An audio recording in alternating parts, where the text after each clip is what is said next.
श्री कृष्ण हे विष्णूचा 8वा अवतार होते. पृथ्वीवरील दुष्टांचा नाश करण्यासाठी आणि धर्माची पुनर्स्थापना करण्यासाठी त्यांनी अवतार घेतला होता.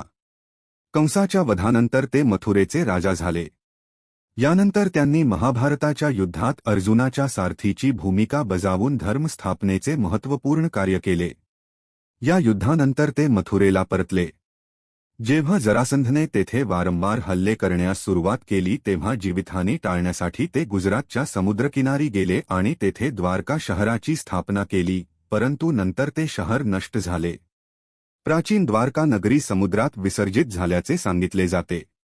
अखेर ते शहर समुद्रात कसे बुडाले? या मागची कथा काय आहे? याबद्दल काही महत्त्वाचे पैलू जाणून घेण्याचा प्रयत्न करूया. पौराणिक कथांनुसार भगवान श्रीकृष्णाने आपली द्वारका नगरी स्थापन करण्यासाठी समुद्रातून जागा मागितली होती. भगवान हरींची ही विनंती समुद्रदेव नाकारू शकले नाहीत आणि ते मागे फिरले. यानंतर समुद्र माघारी गेलेल्या ठिकाणी भगवान श्रीकृष्णाने द्वारका नगरी वसवली. असे म्हणतात की ते शहर सोन्याचे होते.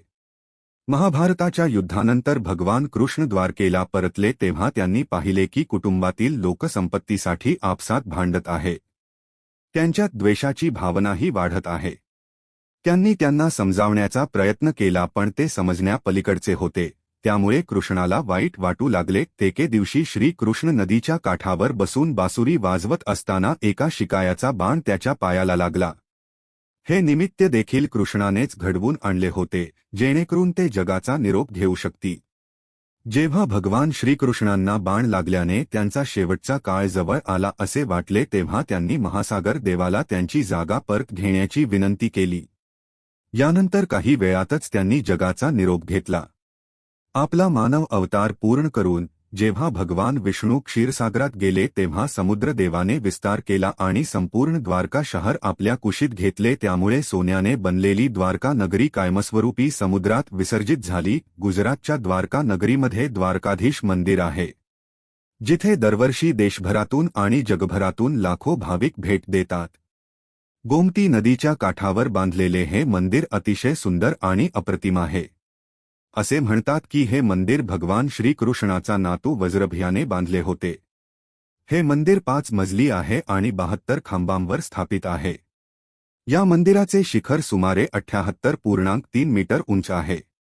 हे मंदिर हिंदूंच्या पवित्र 4 धामपैकी एक महातीर्थ मानले जाते. या मंदिराचा ध्वज दिवसातून 5 वेळा बदलला जातो.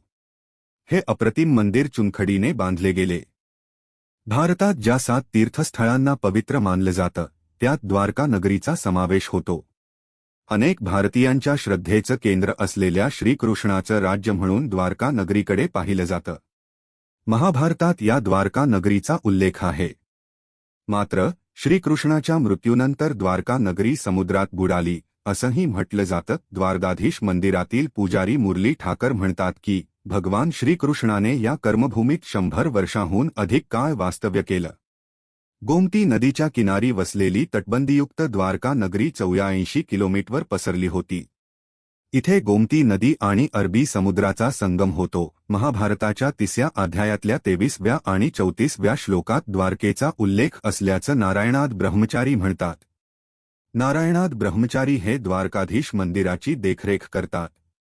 या श्लोकांचा अर्थ सांगताना नारायणाद ब्रह्मचारी म्हणतात की जेव्हा श्रीकृष्ण पृथ्वी सोडून आध्यात्मिक जगताच्या शोधात 125 वर्षांनंतर गेले तेव्हा समुद्रदेवतेनं द्वारका नगरीची जमीन पुन्हा आपल्या कवेत घेतली. डॉक्टर आलोक त्रिपाठी सांगतात की गेल्या शतकाच्या उत्तरार्धात पुरातत्वशास्त्रज्ञांनी द्वारका नगरीचे पुरावे शोधण्याचा प्रयत्न केला, जेणेकरून द्वारका नगरी प्रत्यक्ष होती की नाही हे सिद्ध होऊ शकेल.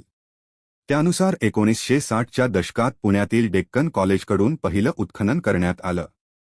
1979 साली भारतीय पुरातत्व सर्वेक्षणाने आणखी एक उत्खनन केलं.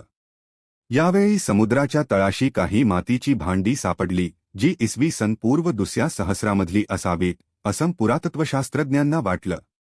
द्वारका नगरी समुद्रात बुडण्याची कारणे आणि कथा. गांधारीचा शाप. महाभारताच्या युद्धानंतर जेव्हा श्रीकृष्णाने गांधारीला सांत्वन देण्यासाठी तिचे घर गाठले तेव्हा गांधारीने कृष्णाला शाप दिला की ज्याप्रमाणे कौरवांच्या कुळाचा नाश झाला तसाच नाश यदुवंशाचाही होईल आणि द्वारका नगरी समुद्रात बुडून जाईल. ऋषींचा शाप. श्रीकृष्णाचा मुलगा सांब याला ऋषींनी शाप दिला होता, ज्यामुळे तो लोखंडी मुस उत्पन्न करेल आणि यादवांच्या नाशाला कारणीभूत ठरेल. या शापाच्या प्रभावामुळे यादवांमध्ये अंतर्गत कलह यादवी निर्माण झाला. यादवी युद्ध आणि शापानुसार प्रभास क्षेत्रात सध्याच्या गुजरात किनारपट्टीवर यादवांमध्ये भीषण यादवी युद्ध झाले.